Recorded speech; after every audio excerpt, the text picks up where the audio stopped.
all. Welcome to another episode of Music Milestones YYZ with myself, Scott Turner, and Ivor Hamilton. there Pleased to we are. meet you. Pleased to see you all back again for another episode of Music Milestones YYZ. The YYZ, Scott. Yes, YYZ. Okay. And we're looking at the week of June 8th to 14th. We'll get going on that in a minute. I guess we just want to mention for those that download the episode. The episodes are always out on Saturdays. And if you've downloaded it on Saturday, June 6th, we welcome everybody out to, there's still some tickets at the door for the final theater presentation of the extended mix of the CFNY documentary, CFNY, The Spirit of Radio. Anything else on that, Ivor? And we'll have merch there too tonight. Yes, I'm just excited if you're listening in. You don't even have to download us. You just have to click it on and you can listen in. But yes, we are tonight. Just a note, the doors open at 6:30. So get there, at that 6:30 to 7 o'clock time frame. At 7 o'clock, we roll our pre-show, and it's kind of like a homage to a pre-video road show. A bunch of bands that we played in the late 70s and early 80s, kind of the punk era, the new wave and post-punk era.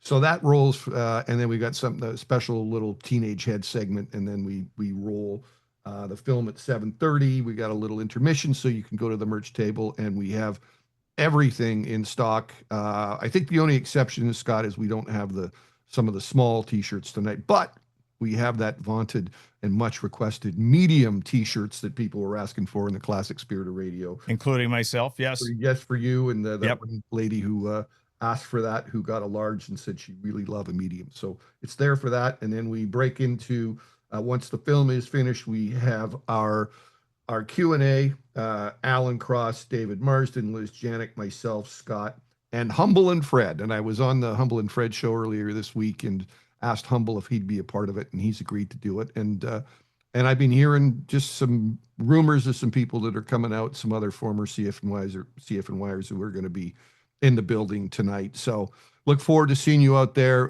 No word on that pool party at Fred Patterson's, but I thought to myself, if this was back in the 80s, Scott, if this was like 1986, not only would there have been a pool party in the afternoon, there would have been a post-show party back at my place, the Ranch, and we probably would have, with 5 bands playing.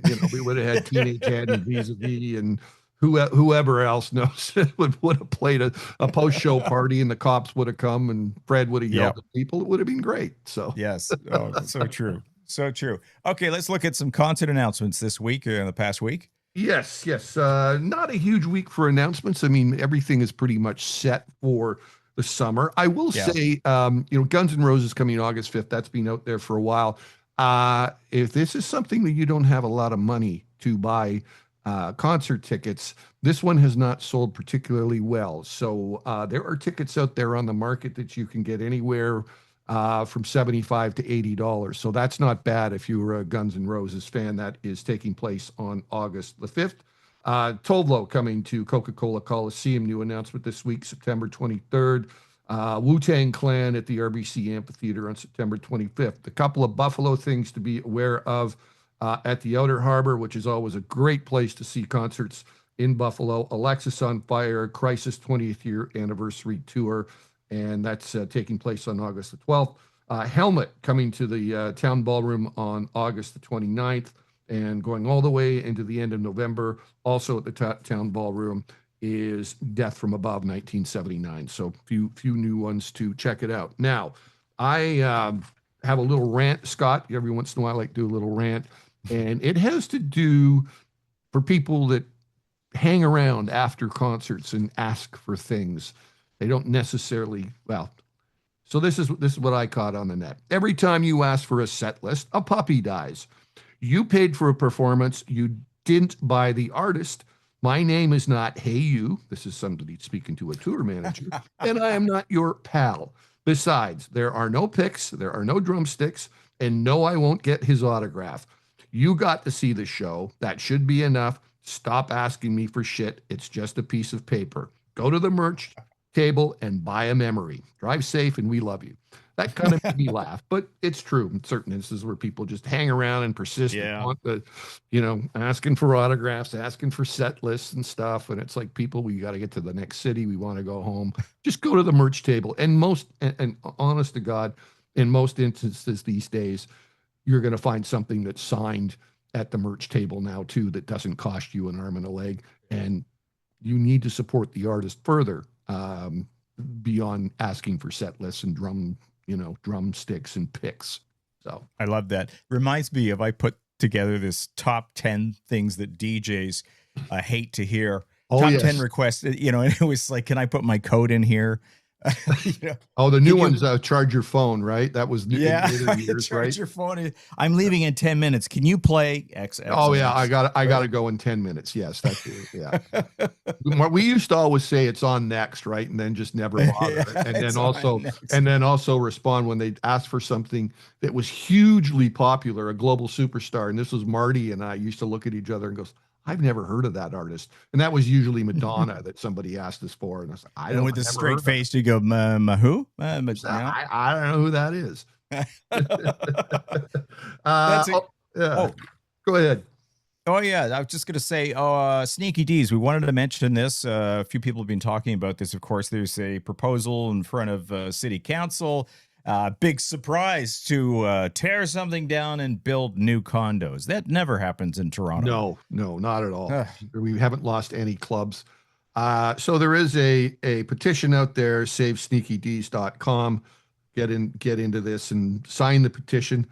Quite honestly, these days, we haven't won many of these battles in the city of Toronto. I don't know what the outlook is like for that, but never say never. Certain things have been saved. I remember a number of years back, the BBC was going to shut down Six Music, and so many people protested. And well, there was so many people that were also protested against our former radio station when they were trying to change it to yeah. top 40. And enough of you spoke your word It and takes made it support. stick. You really got to fight these things. You're right. Because at the end of the day, money's a very, very powerful thing to fight against. And that's what's behind it all. It's the money that the city can make, the money that the developers can make. And then there's always that push.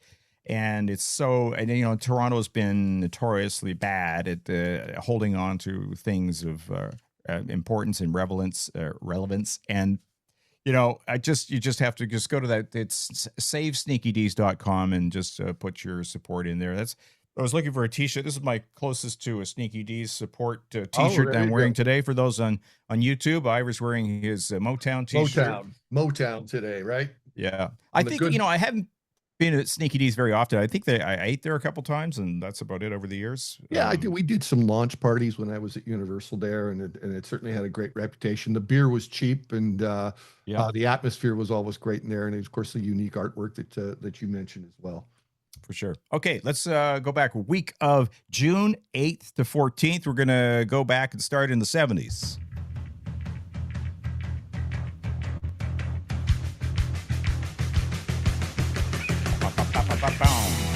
So, June 10, 1971, the track Mercy, Mercy Me, Marvin Gaye is released. What a classic.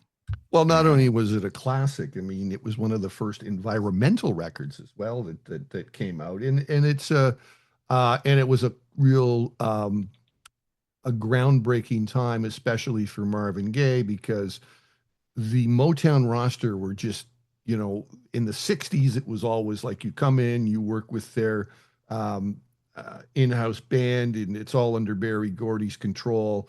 And as the 70s started to come in, the late 60s, the protest movement and free love and everything that was going on at the time, and that the whole culture was opening up, is that the Motown artists were kind of like on, progressive music as well, progressive bands. They're like, well, why can't we do what we want to do?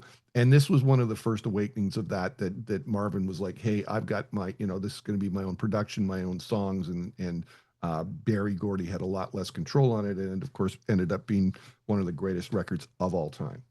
Oh, yeah, for sure. And thus the Motown. That's why you got the Motown t-shirt on. Absolutely, sir. Oh, I get it. I Yeah, get it. there you go. Oh, Wasn't born okay. yesterday, Scott, You know what I was reading up? One of my favorite parts of the song is, well, I like to play a little clip of it here. It's that kind of, and I call it kind of the sonar sound. But anyway, let's just play a clip of that here. that wood block, right? Yeah. So I was looking that up, going, okay, that wood is what is that sound? Because it sounds like a submarine sonar sound, and it is a wood block that they modified and they hit it with a rubber mallet or something, and they added a ton of echo. And there was a guy, and this is you talk about the sessions that Motown had a certain way of doing things. So there was a guy who was his name is Jack Ashford, and he was a percussionist, and he was the kind of guy that in all the tracks he played the either the tambourine or the maracas or the chimes or the woodblock and the claps. Sometimes there were people in studios just hired to do the Well, they'd right. bring students in. I mean, I went to on a tour of the Motown Museum, and I think it's not reopened yet. It's been doing some renovations or whatever. But they talked about like the reverb that they would get on songs, and they weren't getting something. It wasn't proper because it was in a house, and the studio was in the house, Right. and one of the interns who was a high school student, he goes, well, if you have a higher roof, you should be able to get a better sound with more reverb. And so they cut a hole in the roof right in the main floor. And while I was on this tour of the Motown Museum, you were invited to like, okay, let's sing a chorus of whatever, a Motown classic. And then they said, well, then come under where this hole is and let's sing it now. And oh Love it. my God, it really worked. And one of the most wonderful things that I remember at that Motown Museum was I was in this tour group, and then for some reason the tour group was moving on to the next room, and we were right in the main studio. And I just sat there and I closed my eyes and I just thought, oh my God, 1,000 amazing songs were all recorded in this Yeah. this room, some of the greatest soul music and R&B of all time. And I'm standing here by myself in this room at Yeah. the Motown Museum, and all of the things that are in that building too are all as they were in the early 1960s. So you've got the old vending machines and the cigarette machines and just all of those things that you would Love have it. seen back then. I highly recommend it. And sorry, I didn't mean to go off on a tangent off of N- Marvin Gaye because that's wonderful. But No, Motown, I have one too. I just want to ask you, did you say so? Because I have not been there. I want to go there. Is it yes, not open right now, or you think it's I think it was closed temporarily, okay? but I think it's opening again soon. I think there was some renos or something going on, but I think I saw something recently. I can't remember the artist. They opened it up for somebody high profile recently. So All it's right. worth just checking your listings. Yep. It's just off the top of my head. I heard that it wasn't open for a while. So Okay. Just my little tangent on this too, because when I hear that song, I had to listen to it again. Is I do think about the sonar sound, right? And here's a what I mean by the sonar sound. Anyway, a little bit of that. yeah, that's What? you're going a little off the reservation there, Scott. That's a little bit of a stretch, but But it I is. get what But you're you know what it was? So that reminded me of Voyage to the Bottom of the Sea. I was a big sure. fan of a big fan of that show. I mean, listen, it's like when you think about songs with lyrics that people have talked about forever that you don't know what the lyrics are, and the Hendrix song where he's like, "Excuse me while I kiss the sky," and people go, "I think he's saying, excuse me while I kiss this guy," right? And so Yeah. I get it.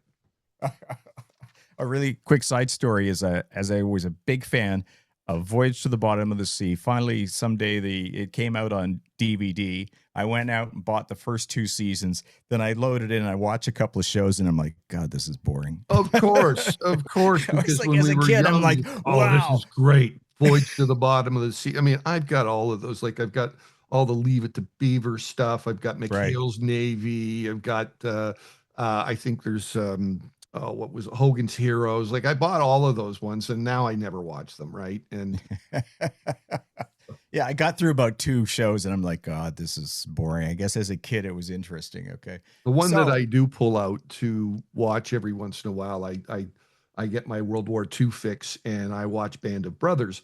But interestingly enough, there's the Tom Hanks series that's World War II one. That's the new series. It's a 20 yes. part series which just started.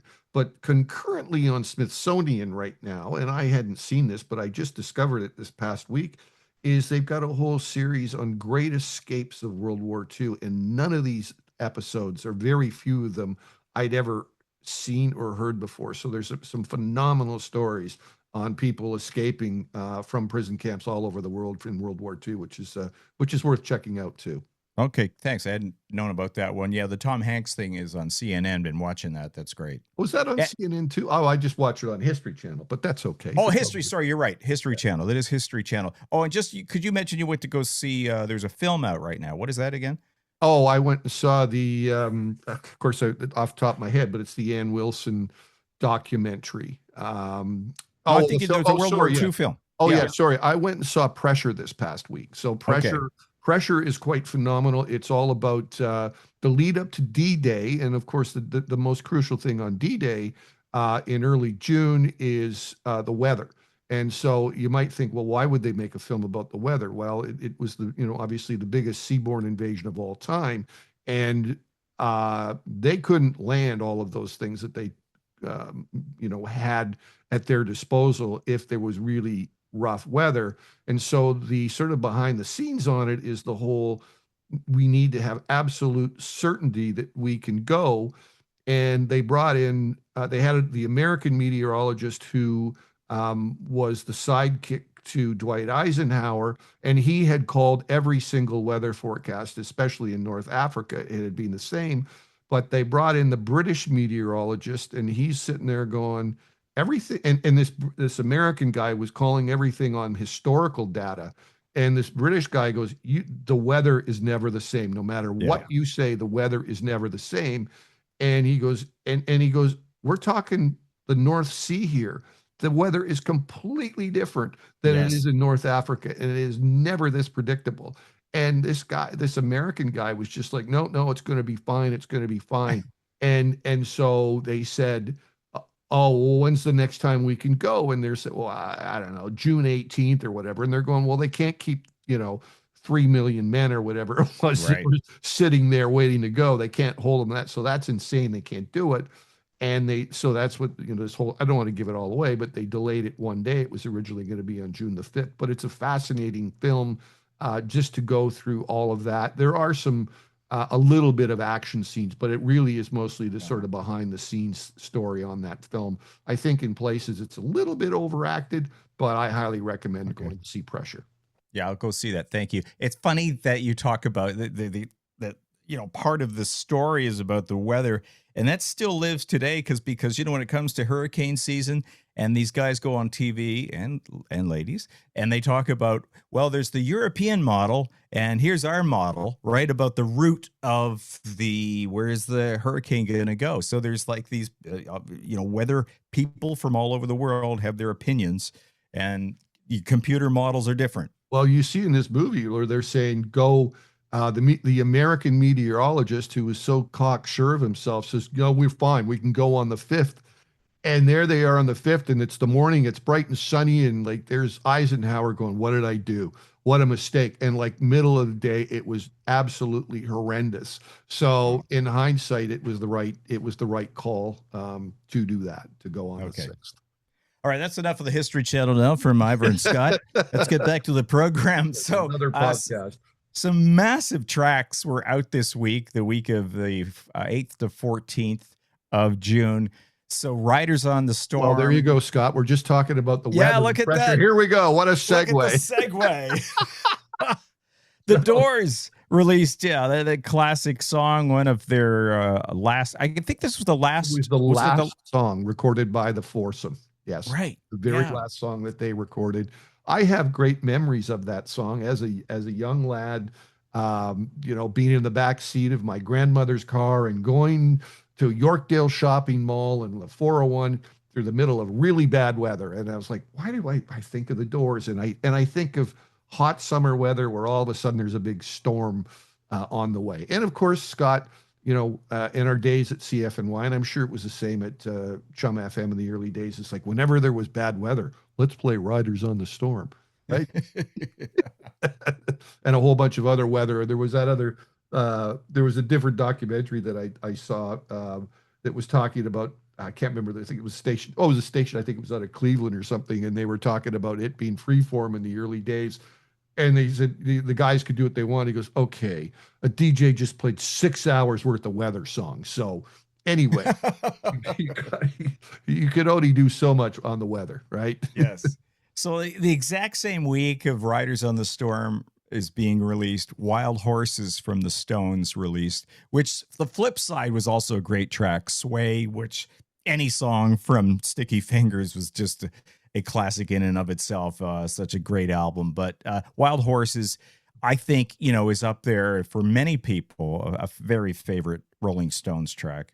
Yeah, yeah. I mean, it was kind of like a little bit when they were dabbling a little bit in country, a little bit of country. It was either the girl with faraway eyes or whatever, Yeah. as well. And we put both Sway and Wild Horses on our playlist this week. And Scott, I don't know, you were probably the same as me. I used to buy a lot of 45s back in the day, and I always dove for the B side too. Mm-hmm. I wanted to know what the B side was, and because you wanted to know what else those bands did, and that was a great way of discovering other things that the band did, and also in a lot of instances, a lot of those B sides never ended up on albums till much later into the digital age or reissue age. And by the way, Wild Horses, think of this, 1971, it's still on Rolling Stone magazine's 500 greatest songs of all time list. It's at 334. That's pretty impressive from a song out in 1971. The Stones are resilient, and of course, we got that Foreign Tongues record coming out in July too. So, Oh, yeah. still making new music. So, Absolutely fantastic. So let's go to the mid 70s. So we're going to go back 50 years ago. So June 13th, 1976, the Pioneer Supertuner woohoo! car stereo line is introduced at the the Consumer Electronics Show in Chicago. The very, very first Supertuner was the Pioneer KP 500.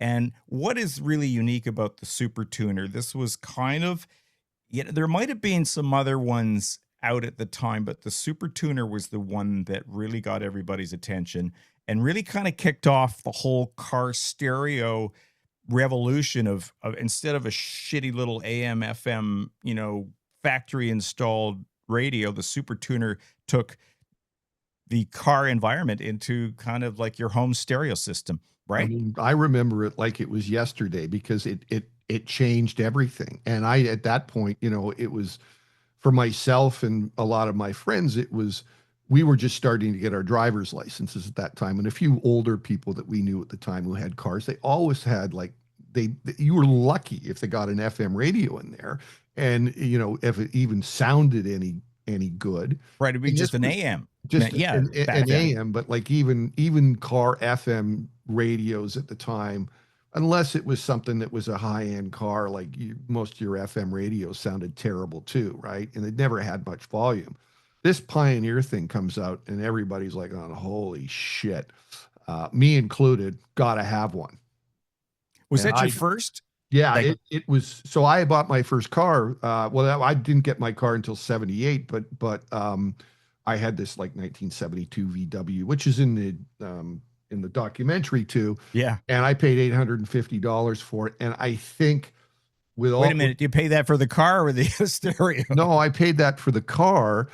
I think for the stereo, I spent 1,200. But I didn't just only Jesus. get the tuner, and the tuner was fantastic, and it Yes. lived up to its name. Like it got FM signals, the way it tuned in was fantastic, but it also had a killer cassette deck in there too. It was the best car cassette deck on the market if you got that one. They made it an 8-track too, although I don't know anybody had 8-track on that one. But they also had a power amp that you could buy with it. So the holy grail at the time was you buy this Pioneer um, tuner, whatever, with your cassette Supertuner. deck. You get Yeah. the power amp, but the speakers, and it was the first sort of one where it became interchangeable. You could use with other brands or whatever. Jensen Triax 6x9s. So you put the Jensen Triax with the power amp, the cassette deck, the Supertuner or whatever, in my fucking Volkswagen, and man, oh man, you were rolling. You were the shit. I It's was so the funny. shit. Triaxial speakers. I remember those. I Oh my mean, God. I mean, Never heard that term before. I, Triaxial. Whoa, what's that? I got to get and me one of those. and you know what, Scott? In my life, it's never changed. It has never changed. I have not owned one car since then, including in what I own now, that does not have an aftermarket stereo in it. Um, That started the trend. I, to the point when I had my Honda Accord, my 2014 Honda Accord, the subwoofer was so big in the back that I really had no trunk space left, which got a little bit ridiculous. But man, I had fun. Well, and I'm in my 50s at this point, right? And I'm pulling into the parking lot, and he's placing these guys are blasting some country and western, and I'm like, yeah, I'm going to school you. And I also remember once going up Victoria Park, and I'm blasting some reggae, and some Jamaican woman goes, he's like, white boy, what are you blasting music like that? That's not your type of music. And I'm like, ma'am, it's for everybody. It's okay. It's all right. I can see that. I can hear that. Here, let's go back. This is a commercial from back late 70s. So the Supertuner, the first edition came out in 76, June of 76. So this is, I think, an ad for the Supertuner 2. And remember, there's a Supertuner 3 and so on. Anyway, here's an old radio ad. Pioneer announces car stereo reception so clear you won't believe your ears. Supertuner 3. With advanced technology that virtually eliminates FM stereo reception problems. In fact, Supertuner 3's reception is so clear, you won't believe you're listening to a radio. So it's interesting because that was the Supertuner 3. I think the selling point back then, you got to think of how powerful radio was back then. The selling point was the reception, because again, in these shitty factory installed radios, the reception was terrible. And of course, everybody's tuning into FM is becoming the new hot thing. And the reception on these installed factory ones were terrible. Well, yeah. They were awful, right? I kind of remember, like, FM radios. It was either it was like the push button, as it was with AM, and that FM sort of like, stock car radios or whatever, that the tuning was kind of loose, and it would be quite easy for like channels to drift off elsewhere. Yes. But with this Supertuner, it was kind of tight. So when it locked it in very nicely. Yeah, which was a big thing. Here's some of the other people remember, and I was trying to remember the very first, aftermarket. And like you said, like once these came on the market, it was always the after. You could never have the stereo that came with the car. You had to put something better in there. Garbage. Alpine. So Alpine was a big one. Kenwood, Sony. There was Clarion. Remember Nakamichi, and I remember getting I don't know what I had. Were big in cassette decks. I don't remember. Yes, that's what I had. And later on in a Honda Civic, I had a Nakamichi cassette deck. It was the shit. That thing was the king of the cassette decks in a car. Fantastic. I think one of my first might have been, believe it or not, because I had a summer job. My mother worked at a place called Automatic Radio on Coronation Drive in West Hill. Yeah. And they made really shitty stereos. And I think I might have got something like their top end was, not terrible, that I put in the car. And you're right, I did the coaxial speakers and all that. And then later on, you had the subwoofer thing in the trunk that took all the space up, et cetera, right? Yeah. Well, and of course I had, when I had my Firebird, as I mentioned if you listened last week, when the station moved from 340 Main down to 83 Kennedy Road South, I got the speakers out of control room and hooked them up in the back of my Firebird at the time. Thought that would, take it up another level. It really wasn't great. And it was very impractical, but I was pretty impractical back then. So yeah, it's funny, just popped into my mind. I remember once, because I had various stereos over the years in different cars too. I think my first car was the Honda Civic, the early Honda Civic I bought off of my parents.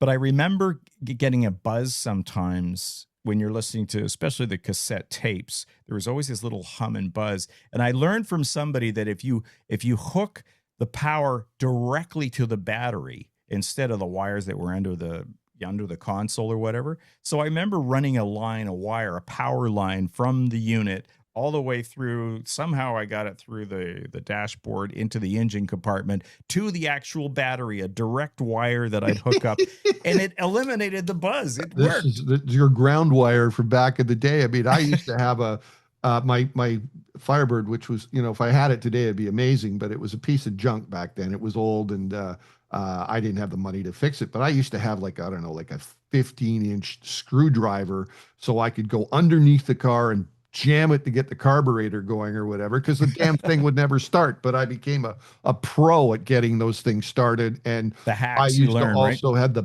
battery blanket and a 50-foot extension cord during the winter to try and plug it in. Yeah. The things you did to keep yourself on the road back then, right? Yeah, I remember one car. Yeah, I had a hammer in the like sitting on the floor, the seat of the car, because every now and then I'd have to hit the alternator or something to get it to go on again.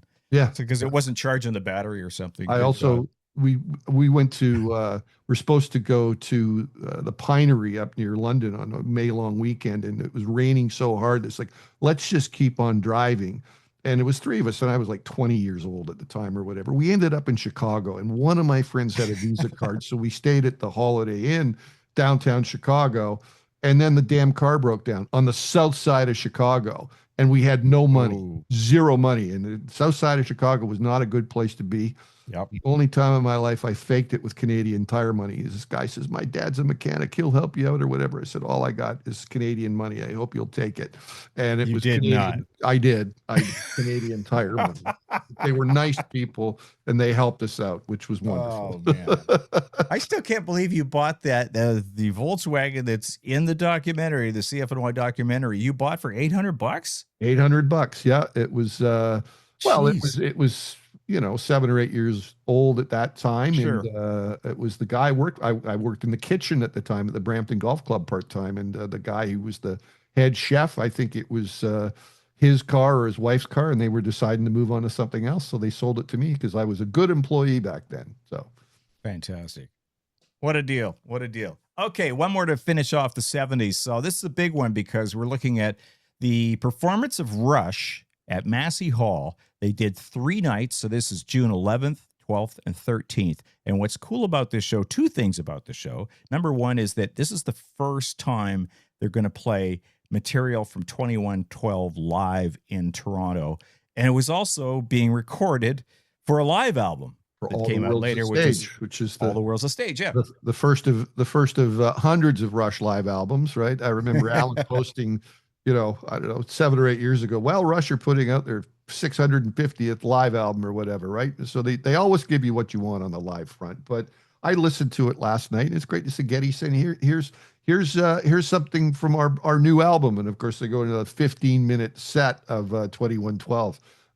I was not at that show. I did go a year earlier when they did their first headline show at Massey Hall. That was their 3rd occasion playing Massey Hall. The first time was supporting that pseudo-Canadian band from Scotland called Nazareth, because they were here so much people thought they were Canadian.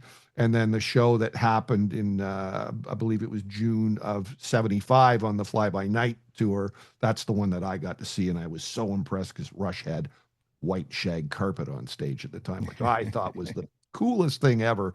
And they were wearing their kimonos at the time too, which was also cool. But I never owned a kimono. Did you, Scott? I never owned a kimono. I did see Rush many, many times. And I think the first time for me, unfortunately, maybe because the 3 shows were sold out, because I know I was a massive 2112 fan, and maybe I couldn't get tickets, but I did see them at their next couple of shows, which was all of a sudden next stage in their career. They go to Maple Leaf Gardens. Yes. And I will be back. I will be back spinning at Rush Day, August 8th at Henderson Brewery. And we are going to set up an interview. I'm just working on that right now. We're going to do something special. We will actually going to sell Spirit of Radio merch that day. Great. On that one. So second year at Rush Day. And Alan and I have committed to a week in Europe next year. We are going to see the band in Krakow, Milan, and Switzerland. So 3 shows next year that we're looking forward to. That's awesome. Also want to mention, so Ivor and I are on this podcast. We just guested on a podcast, and a brand new podcast called Why Rush Matters. Maybe tell them about that, Ivor. And I don't know when that particular podcast is coming out. I think it's actually this week. But as soon as I get details, I will send them to you so you can put it on our socials. But Rush historian Ray Wozniak, along with a gentleman who was the music writer for the Buffalo Evening News for 22 years, have started this Why Rush Matters podcast. So they are real super authorities on the history of Rush. And Ray actually will be part of the tour, because there is a sort of a traveling Rush museum that's going out with the tour for people that bought Next Level Up tickets and can see this is part of like the value add to that. And Ray is probably one of the world's best curators too. There's nobody who knows more about Rush than Ray Wozniak, as far as I'm concerned, or he's in the top 10 anyway. And so he invited us on there. So myself and you and Liz, we taped an episode this past week. And, it was kind of wonderful. It was something new that we all kind of ascertained that we really hadn't put two together. But in the lyrics for Spirit of Radio, and it says you start to begin the day with that friendly voice, that we finally figured out, but that friendly voice is Liz Janik. And Ray was sitting there, goes, I never knew that. And I'm like, I never knew that either. So we're just kind of like going, oh, we learned something new about a song that we've lived with for, 46 years now. Yeah, it's great because we had Liz on last week, which is a great episode, by the way, to go see the Liz Janik interview and Music Milestones YYZ. But she goes even deeper into how she was on the air when Neil was listening to the station and started thinking about the lyrics to the Spirit of Radio. Anyway, it's a great, I think, deeper dive into that. And yeah, that friendly voice is very likely Liz Janik. Liz Janik. Yes. Yeah. Love it. Anyway. So Why Rush Matters is that podcast. So look for that. I also want to mention too, I've watched a couple of episodes of Rick Beato on YouTube. He's a great, he's just entertaining guy that talks about music, and he has a lot of great guests. And he's a musician too. So he can talk the talk and walk the walk on things that guys like Scott and Ivor and a lot of other sort of, regular journalists can't really talk about, because he can really get into the equipment setup, if you love that sort of thing, and the chords that we're playing and how these sort of songs come together. I think Rick does it just about better than anybody else when it comes to that. And I got to say that both Geddy and Al are just, they're in their element. They're just, they're so comfortable. They're having such a great time. If we, Rick Beato, if you ever listen to us, Scott and Ivor are not worthy, because you do such a great job. Yeah. Yes, he does. Yeah. So if you're a Rush fan, he just recently posted, put up on YouTube, interview with Alex, also in Geddy. And he also has done one with, the producer. Who's the producer? Harry Brown. Yeah. Really good. Just started watching that. Yeah. Very, very good. Okay. We should move on to the 80s. Let's do it. Okay.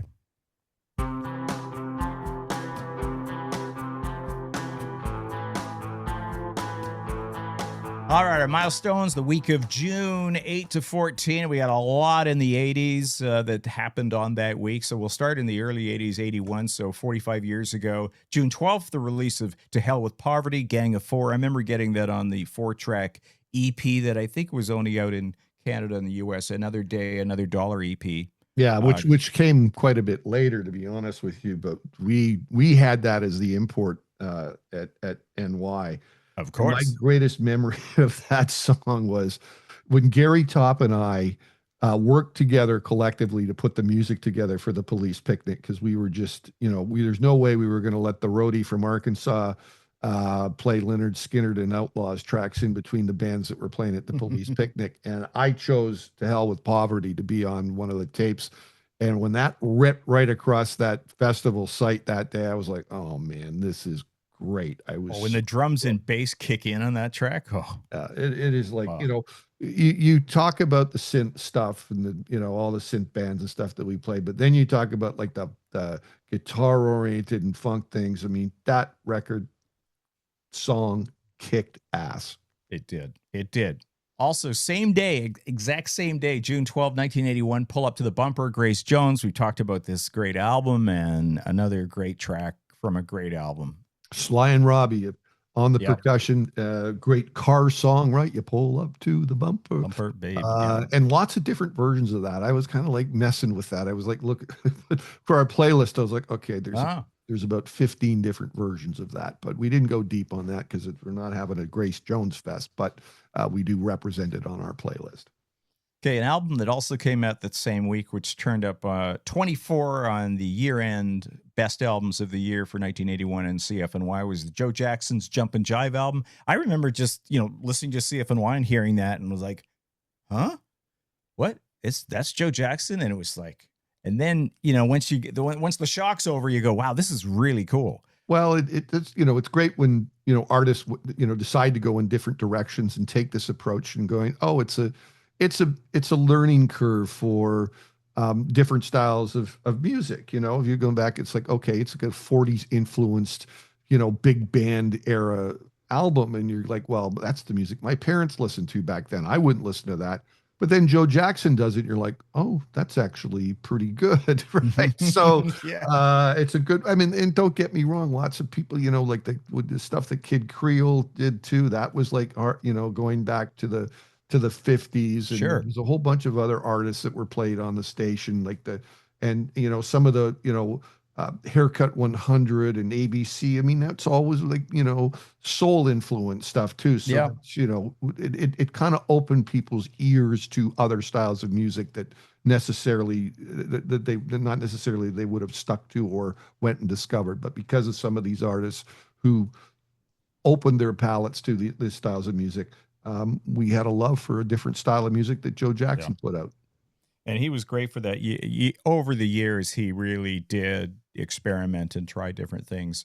And we thank Joe Jackson for that, who just played a couple of weeks ago at Danforth Music Hall. I heard it was a great show. I knew a couple of people who went. I didn't go, but I heard the set list was great, and it went down very well. And I worried about that because Joe Jackson's had a lot of different styles, and there's a few artists out there that become hit and miss. I mean, to say you never knew what you were going to get if you went to see a Van Morrison show. And I'd heard that about Joe Jackson, and I even to a certain extent with Elvis Costello in certain places. But apparently Joe's show was great. Yeah, it's a good point because you think of all the different styles, all the different albums over the years, and how do you, as the band, as Joe Jackson, how do you decide on that the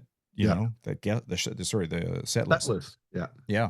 Okay, so June 9, 1981, Magic Murder in the Weather magazine. This is, which album is this? 3 or 4? It's their fourth. It's the final. It was the final record. Yeah.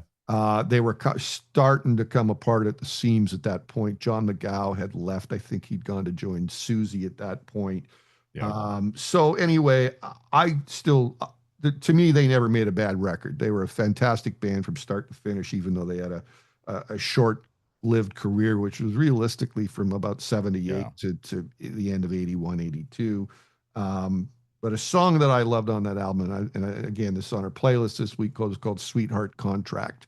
I remember that. Yeah. So, and that also had some, some great sort of John Congo funk beats and things in that too. That's harken back to the '60s. And then, Howard Devoto, went on to a pretty decent solo career, and we recorded him at one of his shows as well. And then Luxuria came on, and of course, Buzzcocks never stopped.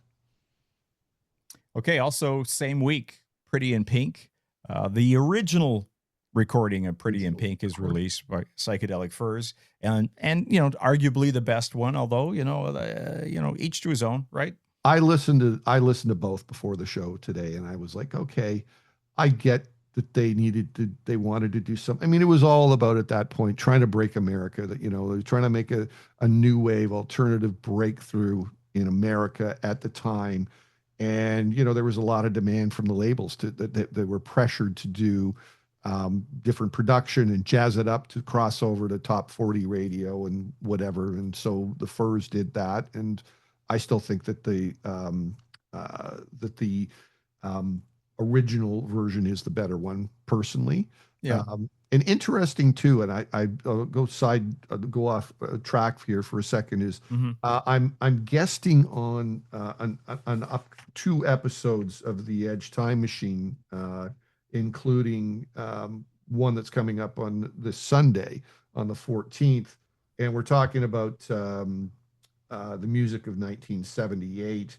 And then on July 6th, we're doing one on the music of July of 1979. And the question that was asked to me by Dusty Lallis, and it's an interesting one. You know how we talked about on the doc tour that somebody asked, what was the first song that you ever played on CFNY and you couldn't remember? And then, so Dusty asked me, he said, back in 78 and 79, were people calling CFNY an alternative radio station? Did they just say, like, when we said, like you're an alternative? And I was like, honestly, I don't really recall that either. Whether it's like, well, yes, we were that, but we weren't outright saying, hey, we're an alternative radio station. We were just, we're CFNY, we're the spirit of radio, because we were playing alternative music, but we didn't really call it that. It was like, oh, we were playing punk and new wave, and we were playing post-punk. And even back then, people weren't calling records post-punk, or we weren't, post-punk term didn't come till many years later. So, well, it's like the song that you did, Ivor. It's like, we're progressive FM. That was still a term, right? Can't call us mainstream, right? And that's kind of, and I did mention that, but it was an interesting, because it was like, it kind of threw me for a loop, right? And we've had through the whole process of this documentary, people asking us questions. I'm like, shit, I didn't. Well, you know what? I don't think there was an actual, just to think of it in these terms, I don't think there was an alternative chart in Billboard till like 87 or something. Oh, no, it hadn't happened for years and years. They would just push you to the rock chart or whatever. That was, this is what it's doing at rock radio. It's like, who fucking cares? Which is, And one of the things I explain to people too, Ivor, is that when we talk about alternative music and they see something that was played on CFNY back on a certain year, and they go, "Oh, that's not alternative," because alternative then all of a sudden became, we had to be like either New Order, Depeche Mode, or the Smiths, or the Cure, and these sort of sounds and bands. But I always explain it as, back in those days, that there were records, tracks, styles of music not played by mainstream radio that CFNY played. So it became the alternative to the mainstream. Yes. It wasn't necessarily a sound. Yeah. It wasn't punk or new wave necessarily, or, whatever. Yeah. So it was the alternative to what else is being played on radio at the time. So that's part of where I think the term alternative came from. Yeah, I think so, because it was a very, wide soundscape at that point. And it's unfortunate over the years that it's become a little more narrowcast or whatever, right? Yeah. But I again, you sent me something on the final Chum chart or whatever, and I looked at it and I was like, yeah, it's CFNY light at the time, right? A handful of songs that were played on CFNY, but they were light synthy pop songs, right? So that's true. We're going to talk about that in a second. So June 8th, 1981, we're still the early 80s here, so 45 years ago. So Ghost Town, The Specials is released, and I remember, I'm listening to CFNY at the time, and I remember when that track came on, it was one of those, I just stopped what I was doing going, what is this? And I didn't even know it was The Specials. It was just this track, and it was just so cool. And so you liked it. You liked it. Oh yeah, absolutely. Yeah, it was just fantastic. Oh, by the way, I was looking it up because I didn't even know there was a single version, like a 3-minute or something version, because I don't remember. And this is a funny thing about CFNY, because there were so many extended versions played, and many times in the years I was there too, we didn't play the short single versions. It was always these longer versions. So when you do get to hear the shorter version, sometimes it's like, oh, right. It's like, oh. And because I don't remember ever hearing, there is apparently a 3-minute version. It's not that Ghost much Town. shorter. It's not that much shorter. And that 12-inch version isn't too much longer. It might be a minute or something like that. So it's not a huge disparity. But I hear what you're saying, especially in a lot of other ones where, you're just used to hearing that longer version. I find myself today still, I very rarely go for a short version.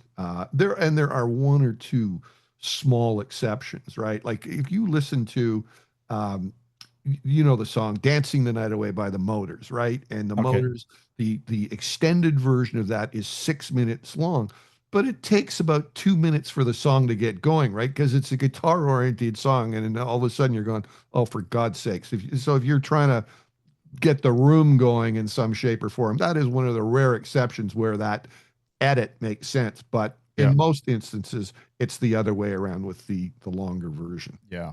Anyway, classic track. Good one, Ivor. Absolutely. Oh, and also to me at the Police Picnic, they were better than the Police. I love them at the Police Picnic. They were phenomenal, and that we'll never forget them playing that song at the Police Picnic. So excellent. Well, thanks for bringing that import in, Ivor, and playing Ghost Town by the Specials. We thank you. We thank you. Same day, release of Wordy Rapping Hood from the Tom Tom Club. Was this the first single from Tom Tom Club? I can't remember. Was it? It was their first. I don't know what. Or early-ish? It was one of their early ones for sure. You know, what a fun record. I went and listened to that yesterday because I was like, I know the song, but how did it go? And then I listened to it. I went, oh my God, this was a riot. That was a lot of fun. Again, and it was, you know, it was kind of like early hip hop without knowing that it's hip hop or whatever, right? Funk and hip hop. It was like it was 3 years ago. I did my high school reunion, and I DJ'd with Russell Peters' brother, Clayton, who's also in the CFNY documentary. He did the Spot One in Brampton, and then there was another DJ that was there that night too. And but after we did the event that night, we all sort of we're on an email, and it's like, what were your big floor fillers? I'm really curious to know what your big floor fillers were on that night. And my biggest floor filler was Genius of Love and Wordy Rapping Hood. Both of those went down a storm that night. Yeah, Genius of Love. Classic. Okay, Levi Stubbs' Tears, Billy Bragg. We're going into the mid-'80s, so 40 years ago, June 12th, 1986, Levi Stubbs' Tears, Billy Bragg, classic track. Yeah, I mean, and brought to us by Lee Carter. Thank you for that. If you're a fan of Billy Bragg and you can't see him, there is also the cover band out there right now in the UK, Billy Blagg, who I saw earlier this year, did a tremendous job of that. But wonderful, wonderful song about the Motown movement back then. Yeah. And if you've not listened to that episode when we had Lee Carter on just a few weeks back, so you can go back and listen to that. It's a great interview. He talks about sending records over, and that's, one of the ones that I think he sent over, as well as House Martins and others too, right? Yeah, and he said to me, remember, he said in the podcast, he goes, if I was ever short of an interview, if they ever need somebody on, he goes, I can get Billy anytime. So hopefully we can get Billy on the show at this sometime here too, but we'll see what happens. Yeah, for sure. Okay, now we were talking about, this is, 14th of June, 1986 is the final Chum chart. We were talking about this last week when Chum flipped after, since 1957, they flipped from being top 40 to favorites of yesterday and today, or whatever the format was. But, what's really cool about the final Chum chart, which was 40 years ago, that they were doing this, I believe, the longest running chart by a single radio station ever in the world. 1957 to 1986. And Ivor, you were just talking about, I just got it in front of me here. Yeah, maybe I don't have it in front of me, but I looked at it. You sent it to me last night, and I was like, oh, it's kind of like if CFNY were, we were on the air doing what we were doing back in 1986, you're going, we're going to do a light station just on the side, an amendment to CFNY for your older folks, so you can listen to it the office. What? Here's CFNY Light. Right. Yeah. Or, these are songs that CFNY first played that crossed over into the mainstream, like Pet Shop Boys. So at number 4, West End Girls, Pet Shop Boys. If You Leave's on there, OMD. No One Is to Blame, Howard Jones. We've got Peter Gabriel Sledgehammer, April Fool, Chalk Circle. What's funny down here, that down at number 28 is Peter Gunn, The Art of Noise. Yeah, no, that's why it's a CFNY Light in certain places. But yeah, okay. I mean, listen, we were a big influence on them for a long time. I know that it was like Ross Winters and a few, Barry Stewart, who was down at that station. I don't remember if Wayne Webster was there at that point or not, but they copied a lot of stuff that we played. And in a very short period, that they were really, Chum FM was really trying to be on the cutting edge. It didn't last too long, but I remember Marsden really kind of perked up at that point, and he goes, "Don't you ever let that radio station beat us on anything." I'm like, "No problem, David." And that's sort of ushered in the era of, like, beating the competition, beating the labels to their own records. So which Yes. we had a lot of fun with. I think I told you very briefly that when I was at Humber College, my internship was with Chum AM. Mm-hmm. The music director was Brad Jones. And this is like, I remember Brad. 79, 80, 81. And I'm this kid listening to CFNY, and I'm really into all this new punk and new wave stuff. And as I'm sitting there at Chum AM, and he's a super nice guy, Brad Jones. And I kept bugging him, going, "Oh, you got to play some of this cool stuff that CFNY plays." I drove him crazy. So actually, I have, for anybody that's on YouTube, so I still have this in my collection. This is a Chum chart. This is a very large sized Chum chart from, when is this? February 6, 1982. And I think the reason I had this,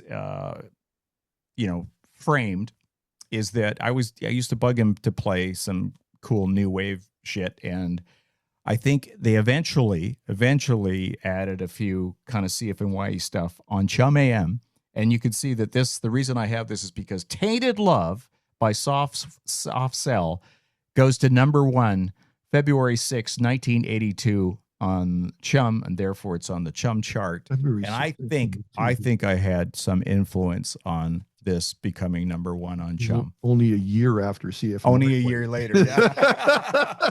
Exactly that. Is there any DAF or Gang of Four on that chart? No. It's missing. Oh, I don't see. It's pretty mainstream otherwise, but I'll post that on our socials so you can get a look at that. But anyway, I kept that for years. Still have lovely. It stored somewhere in my storage room. So that was the final Chum chart. Okay, and what else we got next? 1986, so 40 years ago, is the album London Zero Hull 4.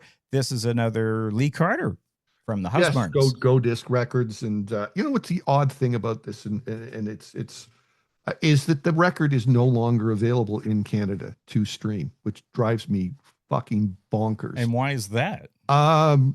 I just, lost rights for this for Canada. Wow.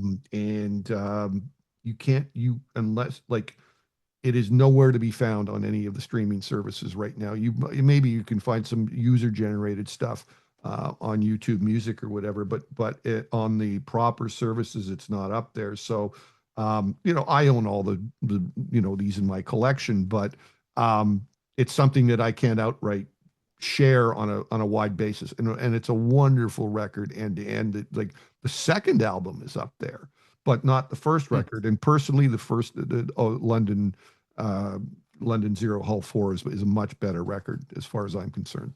Yeah, or nil, I guess they'd say. London nil. Yeah, exactly. But great record, celebrating that. But the only way you get it is dig out the old CDs, and maybe you find it in a used record store.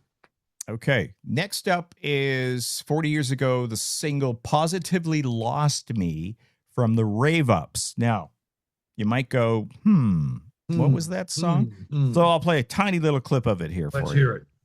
Refresh your memory.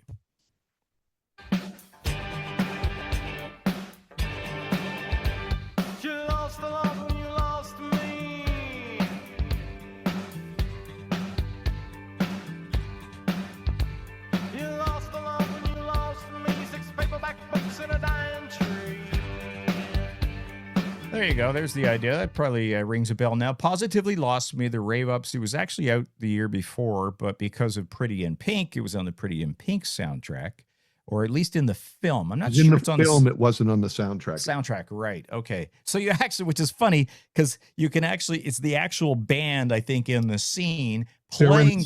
Yes. Yeah, playing the song in the background in the movie, but it doesn't end up on the soundtrack. That's so weird. Who knows? It kind of reminds me, we listened to that again, and it's been a long time since I heard that. But I remember that song going, first of all, it did pretty well on CFNY. That a lot of people liked it. But does it remind you a little bit, if you listen to it, it sounds a little bit like 5440 too. Oh, totally. Yeah. Absolutely. Oh, yeah. Absolutely. Apparently, Molly Ringwald was you talked about this before. She was a big fan of a lot of that music and really pushed to get some of this stuff, into the movie or on the soundtrack. Her big thing, and I've said this before, but if you missed it, she pushed pushed John Hughes to get Simple Minds in there. She loved Simple Minds and said, we got to have them doing this. So, Molly, we thank you. Yes. There you go. Okay. Also, this is a big one. June 9, 1986, 40 years ago, Rumors by the Timex Social Club comes out. What a massive track. This just tore up the clubs. Everybody went nuts for that song. That was a highly requested song.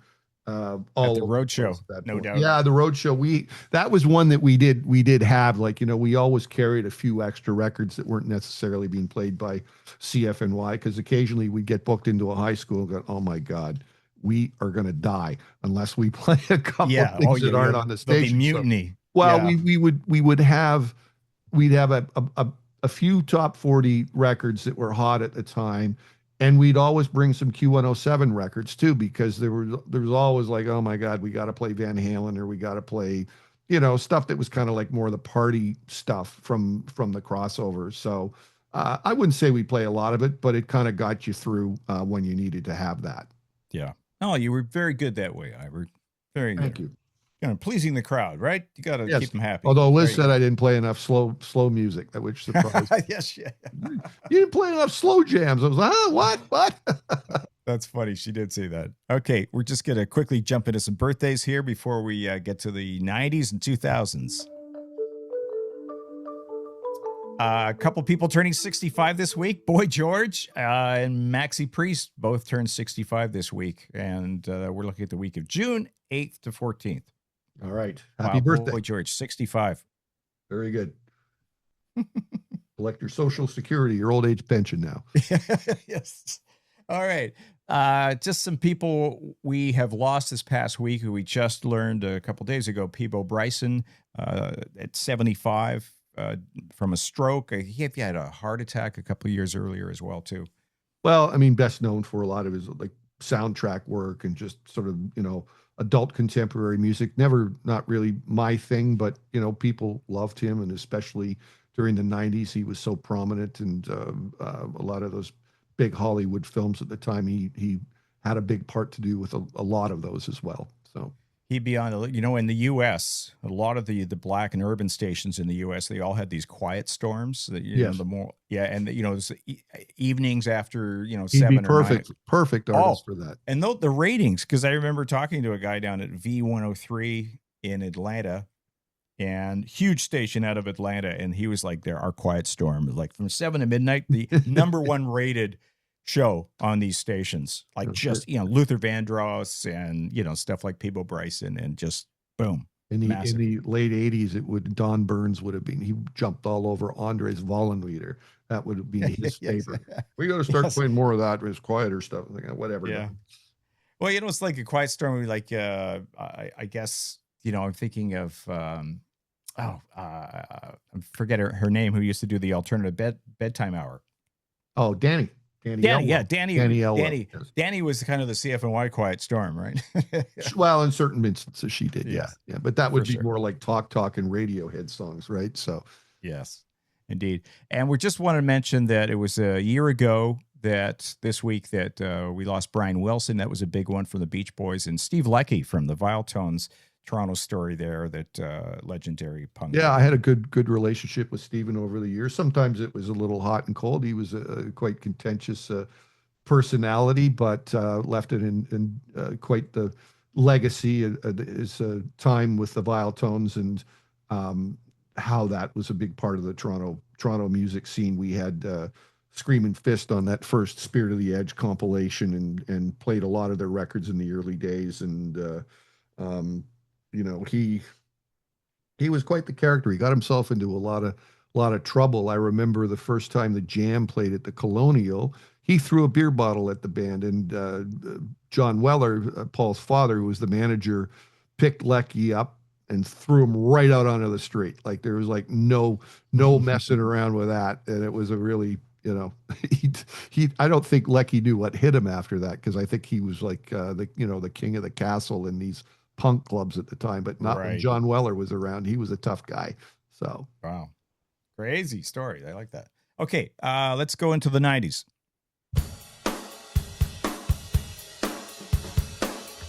Music Milestones, the week of June 8th to 14th. So into the 90s now. So 30 years ago, June 10, 1996. So if you haven't heard of this band before, so they're Die Totenhosen. You got it right. I always get right. it wrong. I get it backwards. I'm trying to key this in like we're getting ready for the show. I'm like, Die Hosen Toten, and I'm like, oh God damn it, Ivor, you got like I couldn't find it, and then finally I got it right. But these guys have been around for a long time and still making new music right now. Yeah, so this is a German punk band, basically, that's huge in Germany, obviously, and they do well. So this song, I'm going to play a clip from this song. I'm talking about the release of the song called Zen Klein Jägermeister, and I have a little clip of it here. Hang on, somewhere. Are we going to? This reminds me of Oktoberfest. I hate to generalize, Scott, but it's not what I expected on the program this week. Okay, hang on. Drei kleine Jägermeister gingen ins Lokal. Dort gab's 2 Steaks mit Bohnen und 1 mit Rinderwahn. You know, funny if they have not played the Kitchener Oktoberfest, which is strange because the band is super, super successful. This song was like a #1 in Germany, Switzerland, Austria, some of those countries around there. And that's only just one part of the song. It gets really punky after that. Yes, but I didn't want us to get in trouble with our performance rights and all that. But they're a huge band, so a lot of records, been around for a year, done a whole bunch of albums, right? I mean, this new record that they have out now has got 40 songs on it. Half of it's original, and the other are covers and collaborations. And I had a former promo guy at CFNY, Darren Wozlik, sent me a version of them doing the Stranglers' Something Better Change. I'm like, oh, that's great. And then so I was working on my NY the Spirit show for next week and discovered they did Specials Gangsters too, which was really very well done. So cool. Anyway, it's worth checking out that new record from Die Totenhosen and go from there. Okay, is this going to be on our playlist this week, Ivor? It certainly is. The playlist great. is together. And we've got it included. Okay. 30 years ago, For One Chord to Another, the third album from Sloan is released. Well, this was one that was kind of like they had that one sort of turn of stardom when it was the new Halifax sound and everything was hot out of Halifax, and they got signed to Geffen Records and had one record, and then they were off Geffen Records, and they didn't know. I shouldn't say they didn't know what they were going to do, but these guys were always being, had come up in the do-it-yourself era, and so they said, "To hell with it." It was the Twice Removed record before, and they just spent their own money and recorded this One Chord to Another for $10,000, and it became huge. And the Halifax pop explosion continued, because you got the good in everyone and everything you've done wrong. They were huge Canadian rock radio songs. Yes. Okay. I've got Cocteau Twins here at the Concert Hall, June 14th, 1996, 30 years ago. I'm guessing you were at that show, I'm guessing. I was not at that show, but I was working the Cocteau Twins records at the time, the Milk and Kisses. For some reason, I don't know why I wasn't there. Maybe we had another show that night. It was certainly very frequently back in those days. There'd be multiple acts on the same night. But I did work with the band, and when they played that first show at Massey Hall back in 1990, and the most surprising thing to me when you think about the Cocteau Twins and that sort of like ethereal, experimental soundscapes of music and how, just atmospheric it was. Mm-hmm. And then I meet Robin Guthrie in person, and he's like a Scottish Bob McKenzie. And I was like, oh my God, he's a fucking Scottish hoser, right? He was the so this is in his like how he talks as a person and his mannerisms. Yeah. It just was like it's the absolute last thing you'd think that's what you get, but that's what he was. We liked his drink and stuff, and I met Liz, and Liz was very, very nice as well. But I remember that 1990 show, and my former fellow promo rep at the time. His name was Ron Harwood, and he could do the McKenzie brothers like there's no tomorrow.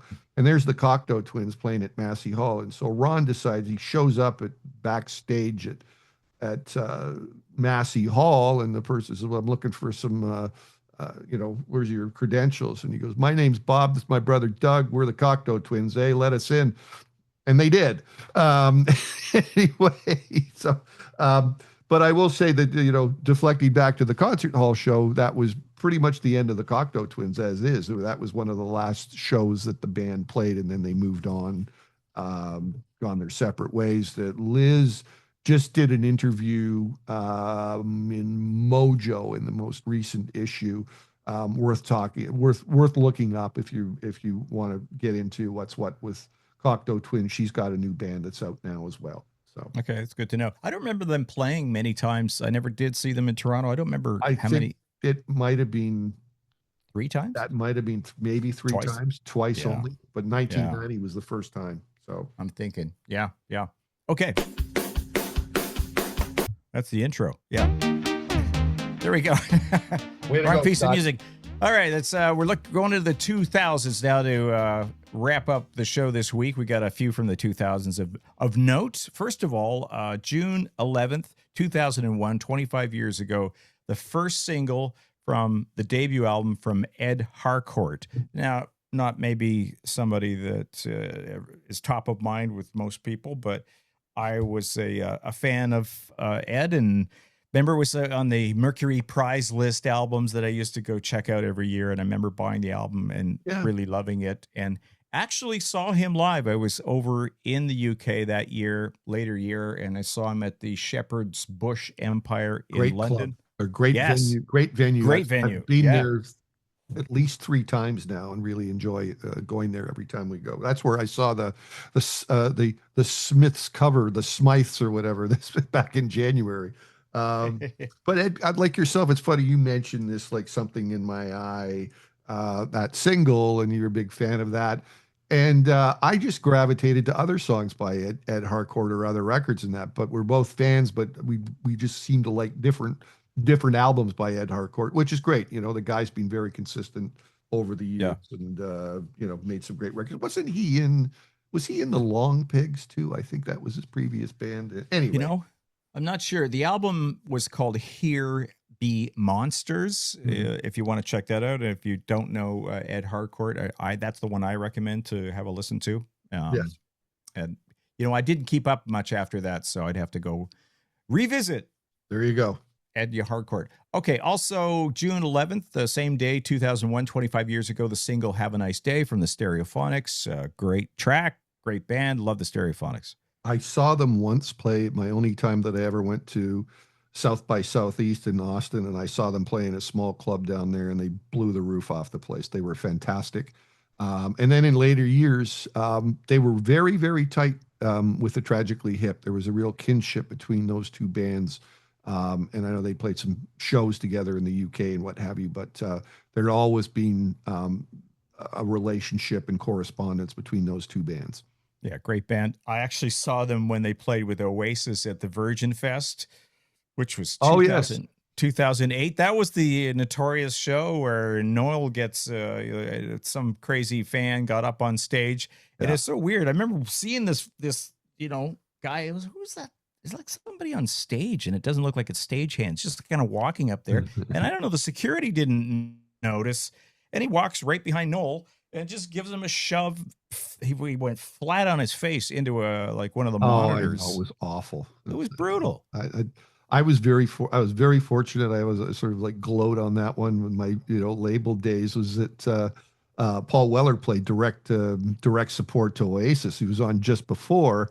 And so we were on stage with Paul, watching the Paul Weller set, and the Gallagher brothers were standing right beside me on stage watching the Weller set. And I only saw the first. I did not see the what happened to Noel because I ended up leaving. I had a friend of mine who was a driver over there, And he goes, "Hey, Ivor, I can get you on the ferry back before everybody else." I'm like, "I'll take it." So, because Yeah, there what was was there, like 20,000 people on the island having to get back on a ferry, yeah. which wasn't great at the time. People did leave early, and it was a whole issue getting back on the ferries. That was a problem. That was a problem. It's so such a nice place to be to It see. was a great place to have a concert, and Yeah, I wish there was more things like, I look at, Virgin Fest was amazing, and then and yeah, Bestival came a few years, when The Cure played, which was out in the east end of the city. That was only a one-time only thing. V Fest was only a one-time thing. Riot Fest in 2015, when they had like all sort of like a ton of the, you know, newer alternative bands at the same time, but like Motorhead played, and it was great. It was really yeah, great, but for some reason, and I guess a lot of it's to do with the economics and Canadian dollar and what have you, that they only ever lasted once or twice. So yeah. Well, a lot of sound problems over there too. A lot of the residents and all that complained about oh, sound, for so God's that was a sakes. big problem. Jesus I know. Christ, that's I going know. on right now with, Yeah. all the people complaining about the Downsview Festival. I was like, for God's sakes, people, it was a fucking airport there, the Downsview Air Force Base, and you're in the path of the 401 and lanes for Pearson Airport, and then you're complaining about Bruno Mars. Like, give me a break. Yeah. Stop it. That's where you live. You got to Yeah. deal with it. Says the Okay. guy who lives in Niagara on the Lake, and my partner here, Scott Turner, who lives in Paris. Those noisy metropolises that we live in. The only noise I hear is the construction crew next door working on the house, but that's it. So, Oh yeah. Hey, when's that supposed to be finished, by the way? they're going to be in there by Christmas, I'm told. It's Oh. coming along very nicely. They're doing the roofing this week, and Ella's made friends with all the guys on the work crew up there, so it's pretty good. Probably gets a little bit of their lunch, no doubt. She has gotten some treats from those guys. Oh, that's Absolutely. good. So, Okay, 25 years ago, the Invisible Band album from Travis, their third album, is released. I do like my Travis, particularly the Man Who album, which was out in 1999, my favorite Travis album. I've got some good, memories of Travis too. But off of that album, The Invisible Band, is the song "Sing." What a great song! Yes, agreed. Yeah, and they're kind of like just in that sort of Coldplay, softer A little bit, yeah. rock sound that resonates with a lot of people. But yeah, I'm a fan of Travis. Also, a big fan of Keane. So 20 years ago, Under the Iron Sea album is released from Keane. I think this is their second album. Was the second? Yes. Yep. And very quickly, I'll just say, because I'm a big Keane fan, that this album had 6 singles, but there's a song on there called the Hamburg Song, which has become one of their biggest songs and played at all their live shows. Is a great, great track too, but a great album. There was another song on there, and I can't remember if you look up the streaming numbers or whatever. There was the biggest song off the album, and it's a good song, but it was really very much like Somewhere Only We Know or whatever. It was like a part 2 as far as I was concerned on that one. But I mean, I think, they had their time in the spotlight with Tim Rice Oxley, and the fact that they didn't play guitars at all, set them apart from a lot of the other bands out there at the time. Yeah, for sure. And you're right. There's a few of their songs that do sound similar, but they write some great songs. I'll tell you another time. I'll tell you when I saw them in L.A. and kind of it was the hottest day I've ever experienced in my life. And Scott ends up in the medics facility because I almost passed out, but I'll tell you the story another day. All right. It was hot.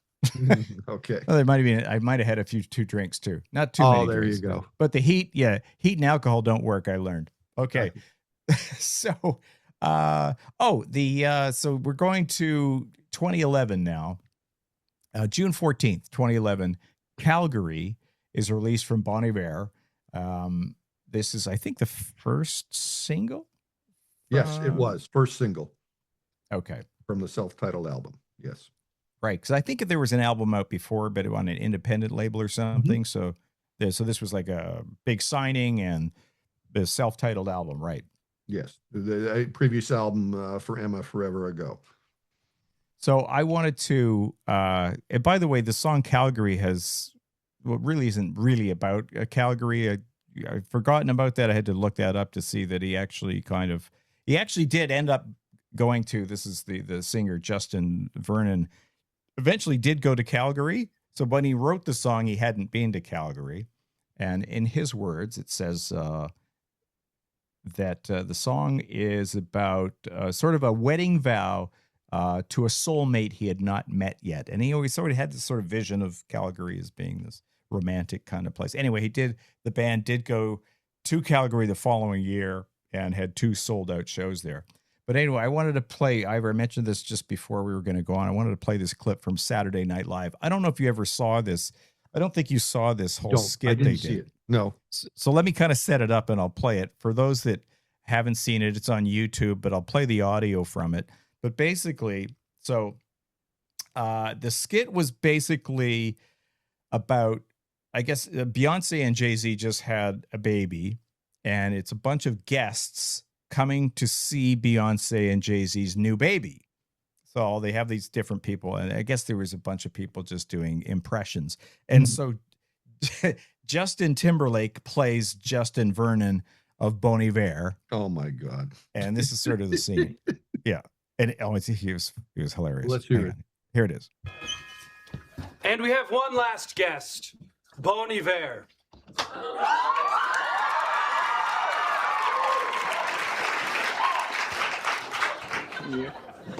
Sorry I'm late. Whatever. I was just wandering barefoot in the woods of Wisconsin. Fashioned this guitar out of a canoe. And I wrote a song for your baby. But Bon Iver, we were just about to put our baby to sleep. Trust me, this'll help. Somewhere baby falls asleep, it's blue ivy. Her parents are Beyonce and Jay-Z.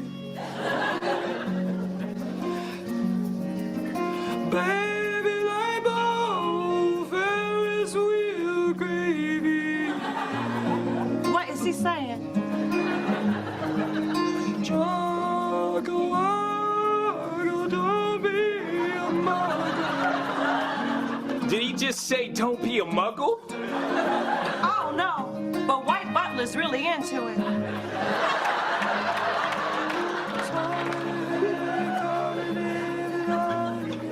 Oh no, Bon Iver put himself to sleep.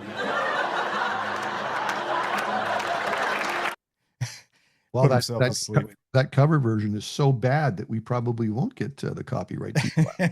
We'll give him that one. That's a terrible version of the song, but Justin Timberlake did a great job. They did a good job on having some fun with it. Yes, for sure. Yeah, you got to. I mean, I just love that album and big fan, but not for everybody. I don't think it's everybody's taste, but I do like my Bon Iver. Also, June 10, 2011, the A-Team from Ed Sheeran is released. I believe that's the very first single. Debut commercial single, my friend. Aha, there we are. I don't know if you have a story on that. I have just one little thing to say on that. All I can say is that I met him at the Much Music Video Awards in the backstage in the parking lot, and we had a nice conversation. He told me that he was, I think he was signed to Polydor for 5 minutes, and that was the end of it, but he was a really nice guy. That's all I have. Yeah. And, Scott, you're welcome to sell your other tickets or give it to Stacy's friend, and then we'll go down to Buffalo, okay? Yes, I am going to the show. I actually have seen him a couple of times live because, yes, my wife is a huge fan. And I got to tell you, though, that I think I was down at the Canadian Music Week that year when that song, The A-Team, was out in the UK. And I'm at Canadian Music Week, and I remember somebody on the panel talking about this guy, Ed Sheeran. And I think from that, I looked up the song, and we started it playing. I was working a top 40 station in Kitchener called 91.5 The Beat. And I believe, if I'm not mistaken, we were the first station in Canada to play The A-Team by Ed Sheeran. It got some play, but not a ton of play at the time, I think. But we were early supporters, and I thought it was a great track. Good for you. Yep. Good. And, okay. As I said, Ed's a nice guy too. So okay, that's good to know. I would imagine he is. Yes. He's a very nice guy. Yeah. And to finish up, so believe it or not, the Tears for Fears concert, this live from Massey Hall that wasn't released till June 12th, 2021. Was that from the 80s shows? Yes, Massey Hall? 1985. This was released actually as a Record Store Day only title. So we're actually a little bit off on this. It would have come out in April, but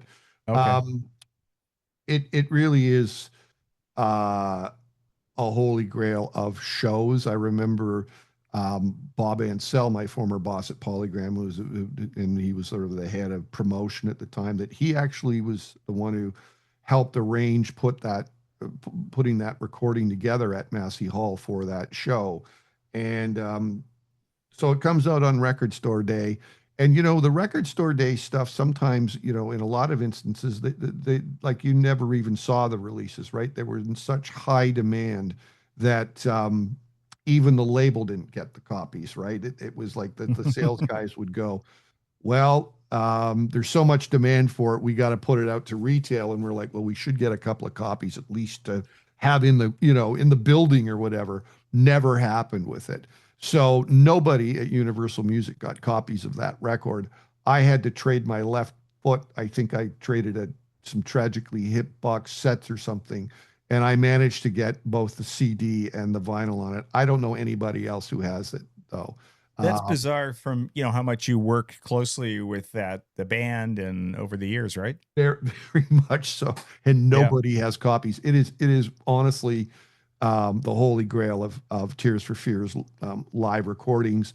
Now, there is a couple of songs from that recording that are on the deluxe version of Songs for the Big Chair that came out, the deluxe edition that you can hear on the digital services, but not the full recording. My only regret on that is I wish there would have been more in the sort of, there isn't really many, it's pretty bare bones. There's not a lot of liner notes in it, but it's really cool to see that there was a live album made at Massey Hall for Tears for Fears. Those legendary 4 nights back. Was it 85? Yes. Yeah. Yeah. May 30th, 85 was when it was recorded. Yeah. Okay. And just to wrap up this week, just a couple of concerts happening this week I've mentioned. Ivor, go ahead. Yes. Echo and the Bunnymen playing on the 13th at History, and that is completely sold out. And Mumford & Sons playing at Rogers Stadium on the same day. I believe there are tickets available for Mumford, but will also be a great show. I'm unfortunately not going to any of them. I'm this weekend going to see Wet Leg, so that's what I'm up Oh, to. yeah, that's great. We'll get to hear about that. I want to recap next week on the show. Awesome. Cool. And also in next week's show, we'll just talk, we'll do a wrap up from the Brampton final theater screening of the documentary CFNY, The Spirit of Radio. Ira, anything else this week? We'll have some new things to talk about next week on some places that we will be this summer. So look forward to telling you more about that. Thanks, everybody. And check our socials daily with lots of milestones every day. Thank you again.